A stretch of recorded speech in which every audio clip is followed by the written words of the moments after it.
Hi everyone, it's Sherry. I hope that you are having a wonderful day. Y'all, let's make something with that faux leather paper. Stay tuned.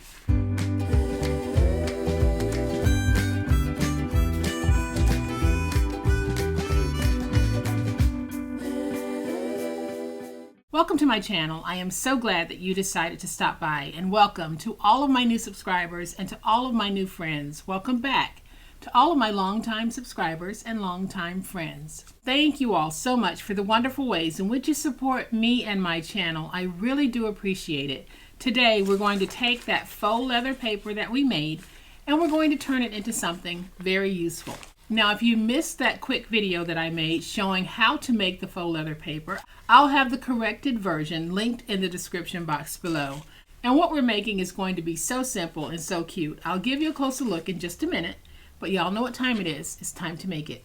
So here's a closer look at the faux leather paper. This really does come in handy, and it's a very inexpensive way to paper craft. So if you're looking for the video, check the description box. You can use anything that you want to use for this project. I just happen to use a brown paper bag for this one. And so here is what we're going to be making with that brown paper bag. We're going to focus on making something with a more masculine theme. It's basically just a notebook for him to carry around and make his notes. I had some graph paper, so I thought that that was really cute in this particular book. If you want, you can add a little pocket here. I chose not to.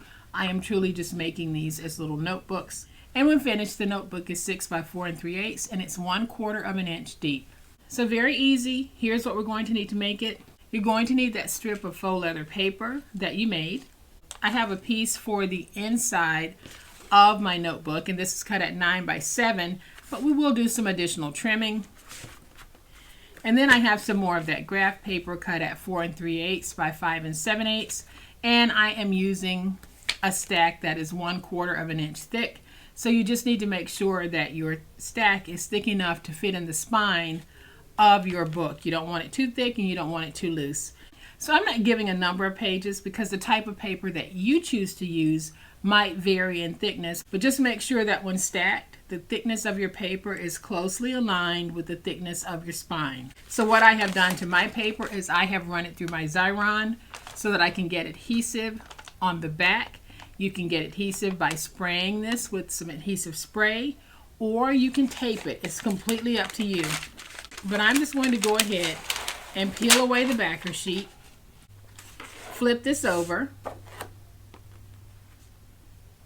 and then I'm just going to place it down. Now I'm going to place it down so that I am making sure that it's stuck, but I am not smoothing my wrinkles. I want that wrinkled look, so when I run my hand across the top, I can feel those wrinkles. I'm not using my big old spatula because I really don't want to press out the wrinkles. So now I'm just going to take my finger blade and I'm going to go around and remove all of this excess paper.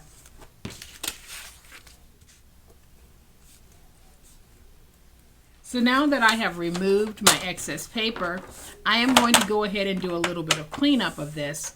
So I'm going to trim it on one side to 6 1/2.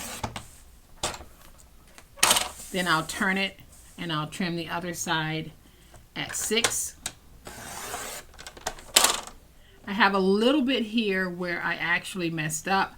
I'm not going to worry about that because I'll probably end up trimming off just a little bit, and I'll show you why in just a minute. So we're going to leave this as is, and I'm going to bring in my stylus and I'm going to score this at 4 3/8. Rotate it to the opposite side and score at 4 3/8. And I score it on the paper side because it's just easier than trying to score on the opposite side, which is kind of humpy. So now all I'm going to do is just take this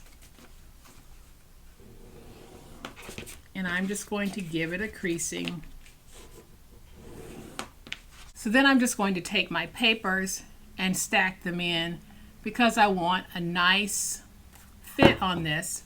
So now all I'm going to do, y'all, is grab my glue, and in the spine I am going to place my glue. So I am just going to be rather generous with that glue. Then I'll go back and I'm just spreading out that thickness because I want the glue to grab all of my pages. So now I'm just going to take this and place it in the spine like that and fold over. Now I can stand this up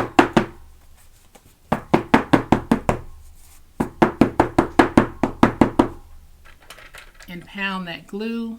Then I'll take my bone folder and really help to spread that glue.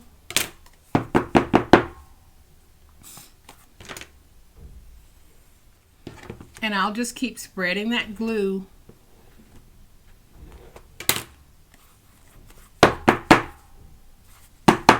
and then I'll rub it against my desk just to make sure that I have a good spread.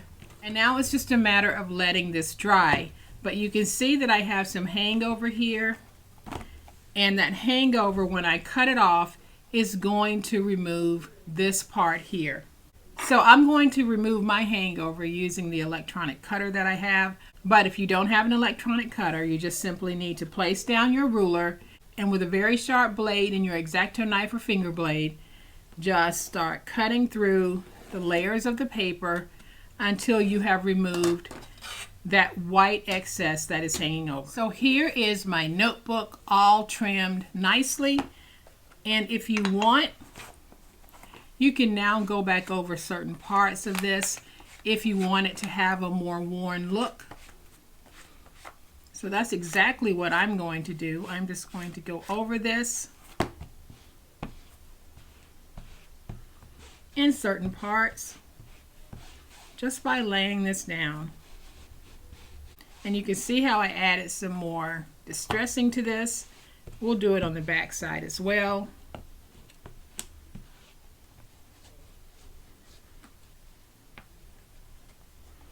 The edges of our projects in real life would tend to show the most wear.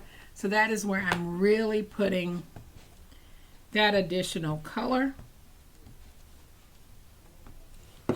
And so we have a nice little book. I am not going to open this all the way because my pages need to dry.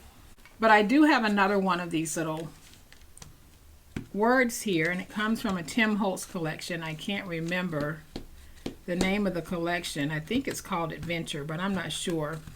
But I'm just dabbing this with a little bit of that distress ink to knock off some of that brightness so that it will better go with the look of our project.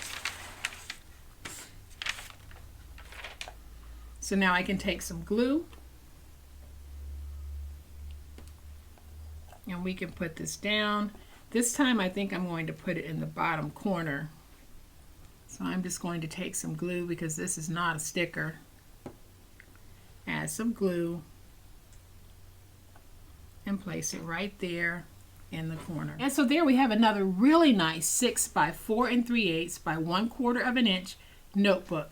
I'll open this one so that you can see that these are bendable. Once that glue dries, you can bend it back like that, and then you can return it to its natural state of being closed flat. So y'all, I think this is an adorable way to use a brown paper bag if you're looking for an inexpensive and unique way to create packaging or covering ideas for him. I'm pretty sure a lot of us remember when we used to cover our school books with brown paper bags. So this is just a take on that. We're just wrinkling it and adding some ink. So I hope that you have enjoyed this fun, quick, and easy way that we can use a brown paper bag in our paper crafting. If you have enjoyed this video, please hit the like button. If you're not a subscriber to my channel, I would love to have you join this amazing online crafting family. You guys, as always, please be safe, be kind, be the reason someone smiles today. Happy crafting, and we'll chat later. Bye.